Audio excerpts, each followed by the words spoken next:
जगतसिंहपुर जिला कुजंग ब्लॉक साहारडिया बन्या विपन्न को भेटी फेरिबा बेले मझी बाटरे बोट अचल महानदी पानी रे फसिले पारादीप अतिरिक्त जिलापाल निरंजन बेहेरा और जगतसिंहपुर उपजिलापाल प्रशांत कुमार तराई समेत कुजंग तहसिलदार बीडीओ और अन्य लोक माने जिलापाल एसपी और सांसद अन्य एक बोट्रे कूल को आसवा पर उपजिलापाल बोट न आसबार फोन जोगे जोगाजोग करा जायथिला।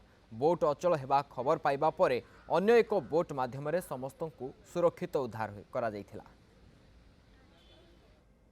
बोटर मेसीन हठात काम कलानी आमको पाखापाखि आम डाउन स्ट्रीम की हाफ किलोमीटर खंड भसई नहीं गला बोट एवं आम फोन कलु आउ गोटे बोट आमको रेस्क्यू करा जाइथिला। इन द मीन टाइम बारंबार फेलियर होला परे बोट स्टार्ट होइतिला एवं आम अधैर्य नई बोट रे बसी रहिथिलु।